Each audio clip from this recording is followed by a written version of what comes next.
Welcome back, beautiful people, to an English course catering to all the examinations. जैसे NDA CDS के लिए मैं offline पढ़ाता हूँ, बट ऑनलाइन जो मेरा कोर्स चल रहा है इंग्लिश का, वो सभी एग्जाम्स के लिए। अगर आपको इंग्लिश का कोई भी एग्जाम देना है जिसमें मल्टीपल चॉइस क्वेश्चंस है, ग्रामर इंक्लूडेड है, कॉम्प्रिहेंशन इंक्लूडेड है, वोकैबुलरी इंक्लूडेड है, वो एग्जामिनेशन के लिए ये कोर्स फायदेमंद रहेगा। इंग्लिश एक ही है भाई, सभी के लिए एक ही है। कोई भी जो ग्रेजुएट लेवल के पार या 12th के पार किसी ऑफिसर लेवल पे या कोई हाई लेवल पर किसी भी पोस्ट के लिए अगर एग्जाम दे रहा है तो English is a very important subject these days. In pretty much every field, English is checked. If comprehension, then grammar. If not grammar, then vocabulary. If not vocabulary, then maybe your capability of writing it.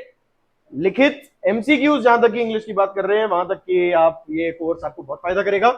और अगर साथ साथ में आपको written English के लिए भी कुछ टॉपिक्स कवर करने हैं, कुछ वीडियोस चाहिए, तो please mention so down in the comments.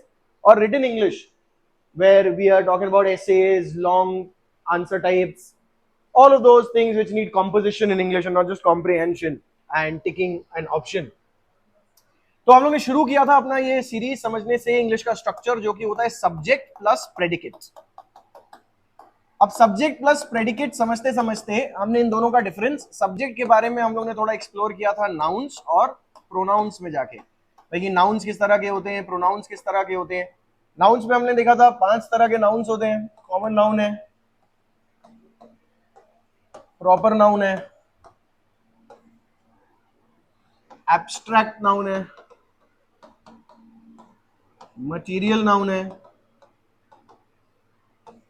और कलेक्टिव नाउन है। नाउन्स को फिर हमने और भी डिस्ट्रीब्यूट किया था फर्दर क्लास में, जो कि अनकाउंटेबल और काउंटेबल होते हैं। याद रखिए, काउंटेबल मतलब जिनको हम उंगलियों पर गिनना शुरू कर सकते हैं। जरूरी नहीं है कि सारे गिन पाए भाई। स्टार्स कुछ लोग कहते हैं अनकाउंटेबल है, क्यों? क्योंकि हम सारे नहीं गिन सकते भाई। गिन तो हम पत्तियां भी सारी नहीं सकते हैं, गिन तो हम बालक भी सारे नहीं सकते हैं। Boys we can't count all the boys, we can't count all the girls, we can't count all the leaves in a tree. So it is not about whether we can count all of them or not. It's about whether we can start counting them on our fingers. So if we can start counting them on our fingers, it's countable. If we can't start counting them on our fingers, it's uncountable. For example, water, पानी जो है वो आप उंगली पर गिनना नहीं शुरू कर सकते। पानी की कोई यूनिट, पानी की बूंद, पानी का ग्लास, पानी का की बॉटल, पानी का लीटर, इसको आप गिनना शुरू कर सकते हैं। तो वो drop, glass, bottle, litre countable हो गए, whereas water is uncountable and it is measured in those units, the units being drop, glass, bottle, liter, etc. So common noun can be countable, uncountable both. Proper noun से कोई मतलब नहीं है countable uncountable का, वैसे होते countable ही है, क्योंकि किसी चीज का नाम होगा वो किसी एक पर्टिकुलर चीज का नाम, पर क्योंकि एक ही चीज का नाम है तो उसमें सिंगुलर और प्लूरल का कोई मतलब नहीं है। काउंटेबल में और क्या चीज होती है, एक सिंगुलर और प्लूरल। सिंगुलर मतलब जो एक ही हो, और प्लूरल जो एक से ज्यादा हो। अब कॉमन नाउन अनकाउंटेबल काउंटेबल दोनों हो सकते हैं, प्रॉपर नाउन से कोई मतलब नहीं है। एब्स्ट्रैक्ट सिर्फ अनकाउंटेबल होंगे हमेशा, uncountable, like happiness, sadness, strength, democracy, all of it is uncountable. It is measurable but uncountable. Uncountable का एक और मतलब आप दे सकते हो measurable. अब काउंटेबल भी मेजरेबल है, ऐसा नहीं कि काउंटेबल मेजरेबल नहीं है। आप गिन भी सकते हो बॉयज कितने हैं, 4 हैं। आप उनका वजन भी नाप सकते हो, उनका वजन क्या है, पर उनका वजन मेजर कर रहे हो आप, बेसिकली उनको नहीं मेजर कर रहे हो। मटेरियल नाउन्स भी सारे अनकाउंटेबल होते हैं, unless of course we are talking about different materials. If we are talking about different kinds of plastics, then we will say 3 kinds of plastics, but again kinds is what is countable and not plastic. Collective noun are mostly countables. भाई किसी चीज के गुच्छे को, a school of fish, 2 schools of fish, a bunch of key, 2 bunches of keys, a jury of judges, 2 juries of judges, etc. So most of them then will be countable. Pronouns हमने देखे थे, फिर subjects nouns और pronounce ही हो सकते हैं, ये हमने देखा था। प्रोनाउंस में हमने देखे थे पर्सनल, फिर हमने देखे थे possessive, reflexive, एम्फैटिक, demonstrative, distributive, indefinite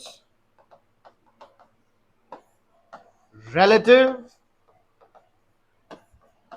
interrogatory or interrogative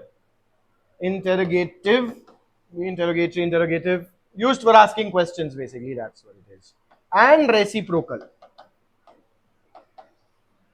1 2 3 4 5 6 7 8 9 10 तरह के प्रोनाउन सब्जेक्ट्स हो सकते हैं। आज हम लोग इन पर फोकस करेंगे और इन चारों को समझने का प्रयास करेंगे। भाई पर्सनल प्रोनाउन सबसे पहले होते क्या है?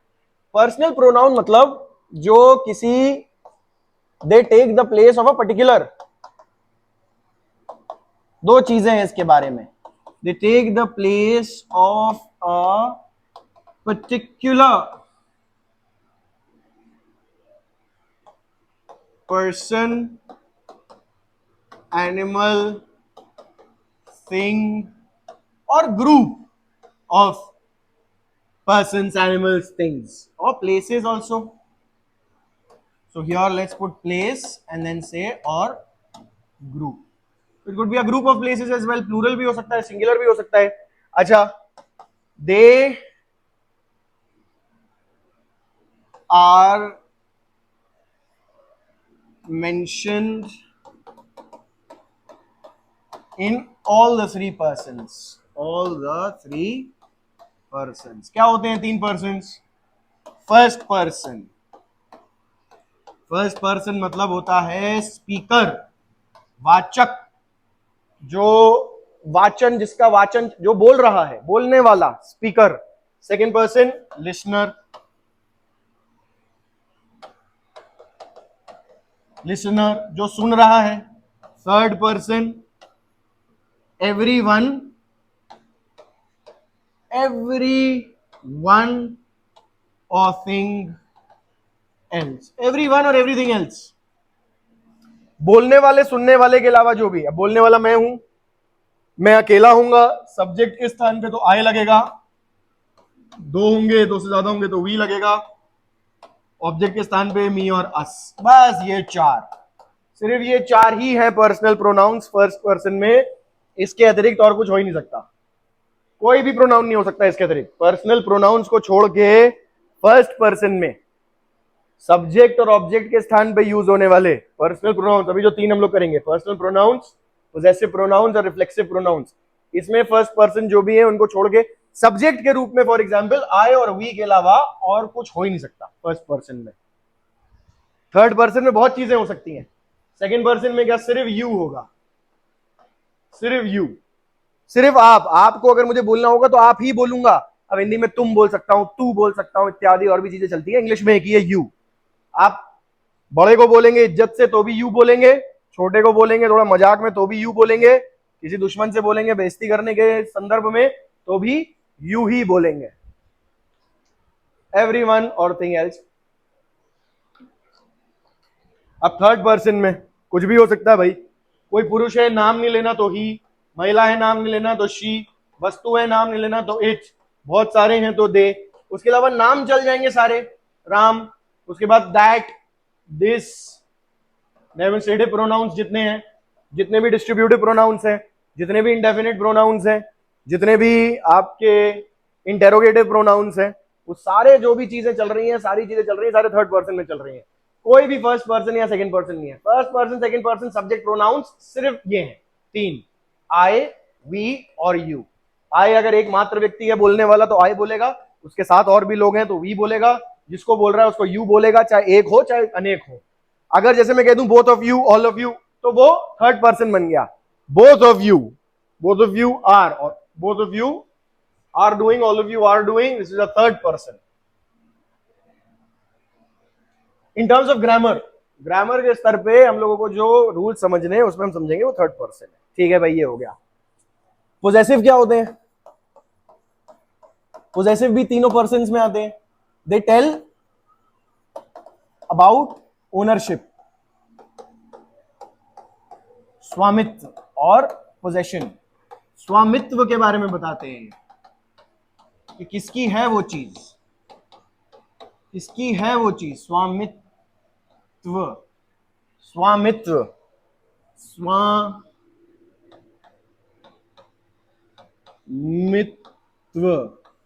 स्वामित्व के बारे में बताते हैं, कौन है स्वामी उस वस्तु का या उस व्यक्ति का, या जो भी स्थान है, जानवर है, इत्यादि इत्यादि। ये भी तीनों पर्सन में होते हैं, फर्स्ट सेकंड थर्ड पर्सन में।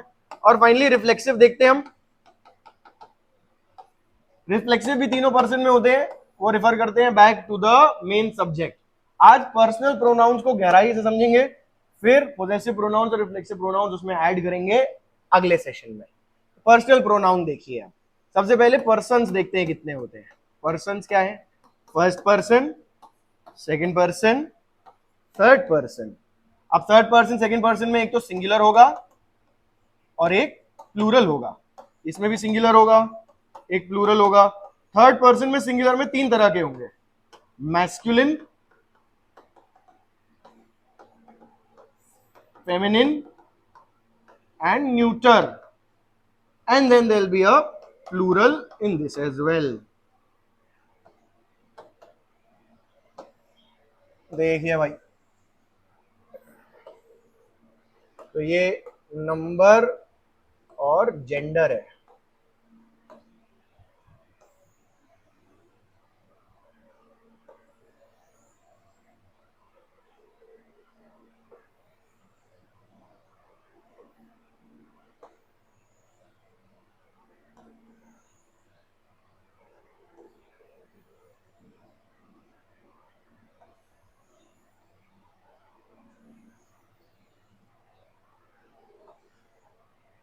ये है नॉमिनेटिव, नॉमिनेटिव केस मतलब सब्जेक्ट के स्थान पर यूज होने वाला। ये है एक्यूजेटिव केस मतलब के ऑब्जेक्ट के स्थान पर यूज होने वाला।